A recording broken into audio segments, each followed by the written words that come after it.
আমরা আজকে কি রান্না করবো বলো? আজকে তো কার্তিক পুজো, নিরামিষ খেতে হবে। তা নিরামিষ চিলি পনির রান্না। চলো তাহলে নিরামিষ চিলি পনির করি। হ্যাঁ চলো। আচ্ছা, তোমরাই বলো তো ঠিক কতটা কাজ করলে শ্বশুরবাড়িতে মন পাওয়া যায়, বা কতটা কি করলে শাশুড়ি সব থেকে বেশি ভালোবাসে? হ্যাঁ, শাশুড়িগুলো কেন এরকম হয় দিদি? আচ্ছা, অনেকের মুখেই কিন্তু এই মন্তব্যগুলো আমি শুনি যে শাশুড়ি খারাপ, শাশুড়ি এই করে, শাশুড়ি ওই করে। মানছি হাতের 5টা আঙুলও যেমন সমান নয়, পৃথিবীর কিন্তু সব মানুষ সমান নয়। তবে সব মানুষ যে খারাপ হতে হবে বা সব শাশুড়ি খারাপ হতে হবে এটাও কিন্তু নয়। প্রথম থেকেই তোমরা কেন মনে করো যে শাশুড়ি খারাপ, শাশুড়ি খারাপ? এই জিনিসটা মনে করো না, তাকে আপন করে নেওয়ার চেষ্টা করো, দেখবে সেও তাহলে তোমাকে ভালোবেসে আপন করে নেবে। একটুখানি নিজের মা বাবার মতো ভালোবাসতে শেখো, দেখো সেও তোমাকে নিশ্চয়ই নিজের মেয়ের মতো ভালো। হ্যাঁ, বৌমা কোনো দিন মেয়ে হয়ে ওঠে না, বা শাশুড়ি কোনো দিন নিজের মা হয়ে ওঠে না। এইটা কিন্তু আমি আমার বিয়ের পর থেকে কিন্তু এখনও পর্যন্ত আলাদাভাবে কিছু দেখিনি। আমি কিন্তু এ বাড়িতেও যেমন নিজের মেয়ের মতো থাকি, আমি আমার বাপের বাড়িতেও কিন্তু সেরকমই ছিলাম। আমাকে কিন্তু কেউ কোনো দিন এটা বোঝায়নি যে আমি শ্বশুর বাড়িতে আছি।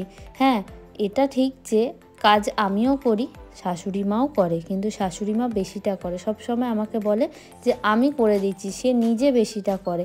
এবার আমিও তো নিশ্চয়ই আর কাঠের পুতুলের মতো বসে থাকতে পারি না, তাকে তো সাহায্য করতেই হবে। সে তো এতদিন এই সংসারটা সামলে এসছে, সে তো বসে নি, সে যতটা পারে আমাকে সাহায্য করে। এই তো মিলেমিশে একে দুয়ে কাজ তো হবেই বলো।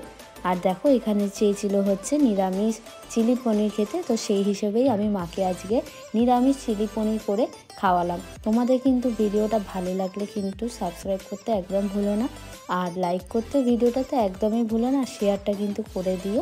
আর প্লিজ প্লিজ প্লিজ সাবস্ক্রাইব করে আমার একটু পাশে থেকো। আশা করি তোমরা আমার পাশে থাকবে, আর তোমাদের রেসিপিটাও তোমরা কিন্তু ট্রাই করতে পারো। এটা কিন্তু নিরামিষ বলে যে খেতে খারাপ হয় তা কিন্তু একদমই নয়, সত্যিই কিন্তু খুব ভালো খেতে হয়। একবার ট্রাই করে দেখো, আর কারা কারা ট্রাই করলে আমাকে কিন্তু জানাতে একদম ভুলো না। কমেন্ট করে জানিও যে তোমাদের কেমন লাগলো এই ডিশটা ট্রাই করে। আর জানো তো, তোমরা হয়তো ভাবতেই পারো হঠাৎ করে আমি এই মন্তব্য কেন করলাম।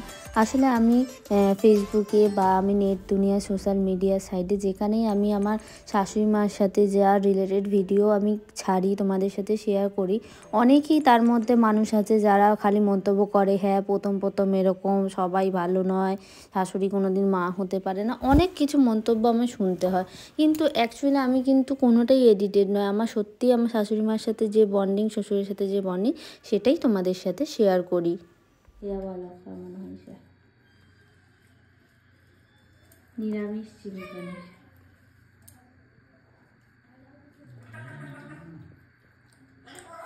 বলো, হেভি হেভি হচ্ছে। হেভি হয়েছে।